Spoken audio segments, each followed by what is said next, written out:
The late afternoon sun bathed the streets of Arlington, Virginia, in a soft orange glow.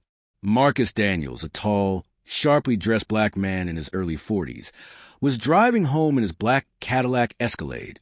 His movements were precise, calm, and deliberate, a habit from years of high-stakes work where every detail mattered.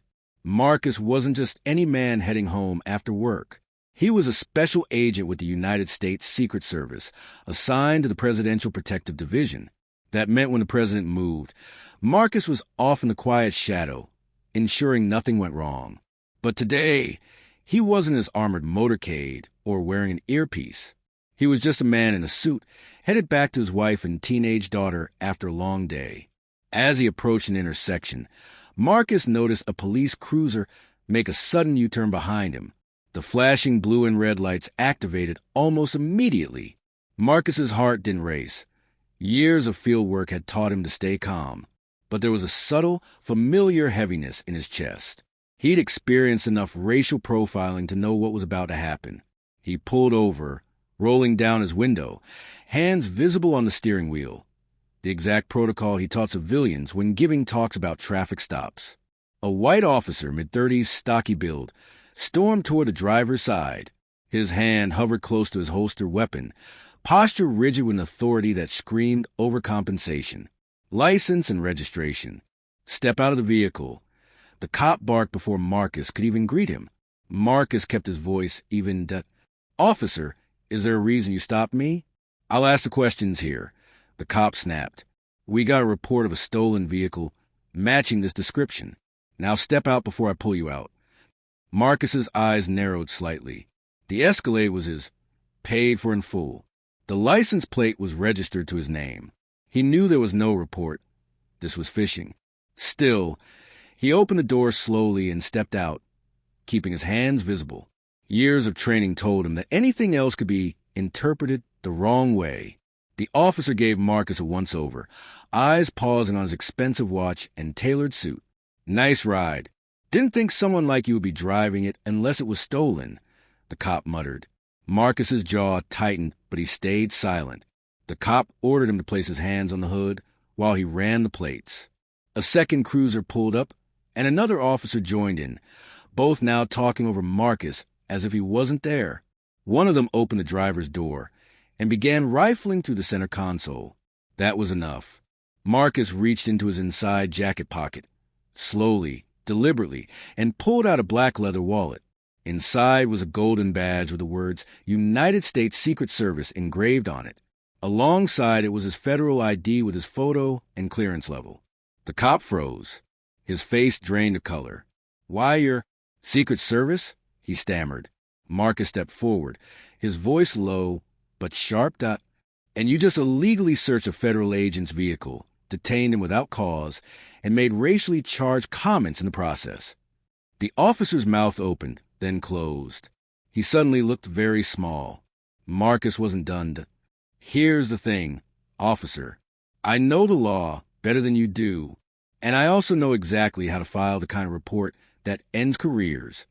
The younger cop shifted uncomfortably, glancing between Marcus and his partner.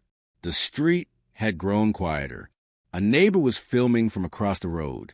Marcus took a deep breath, his self-control the only thing preventing this from turning into something far worse. Now, Marcus said, voice like steel, you're going to return to your vehicle. You're going to remove my plate from your system. And you're going to think very carefully before you pull over another black man, because you think he doesn't look like he belongs. The senior officer nodded stiffly, avoiding Marcus's eyes. The cruisers pulled away without another word. Marcus got back in his Escalade, the sun now dipping low on the horizon. He knew this wasn't the first time this cop had done something like this, but it might be the last. The tension hung heavy in the humid evening air. Officer Reynolds still stood by the driver's side of a sleek black SUV, his hand hovering near his holster. Inside, Agent Marcus Carter kept his hands calmly on the steering wheel, his eyes unblinking and unafraid. Sir, I'm going to need you to step out of the vehicle, now. Reynolds barked again, his voice a mix of arrogance and uncertainty. Marcus took a slow breath.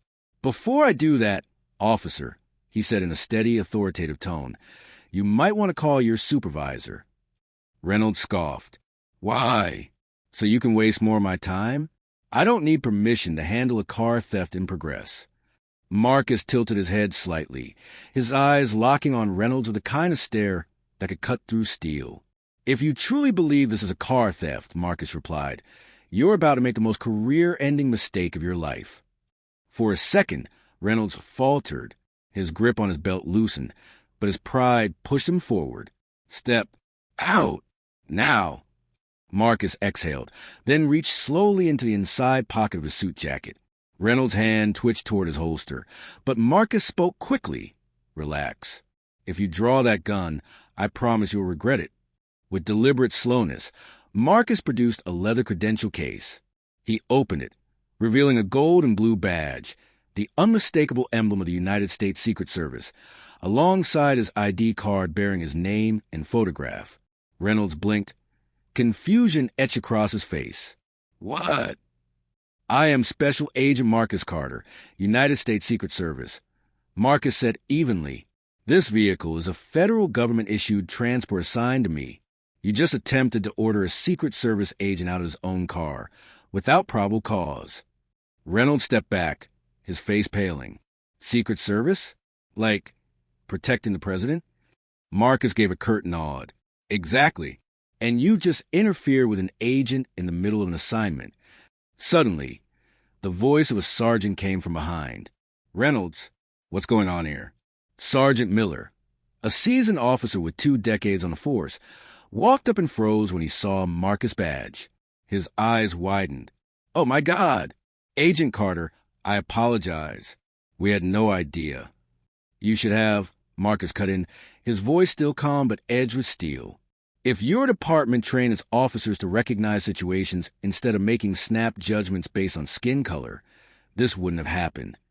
Reynolds looked down, his arrogance melting into shame. Marcus stepped out of the SUV. Not because he was ordered to, but to lean in close enough so Reynolds could hear his words clearly. "Next time, officer," Marcus said, "ask questions before you pull rank on someone. It might save your badge." Miller quickly ushered Reynolds away, murmuring about internal review and disciplinary action. Marcus got back into his SUV, started the engine, and drove off, knowing a lesson had been delivered without raising his voice once. For Officer Reynolds, the realization hit hard. He hadn't just messed with a black man in a nice car. He had disrespected a federal agent sworn to protect the highest office in the nation. And in that moment, his career began to crumble.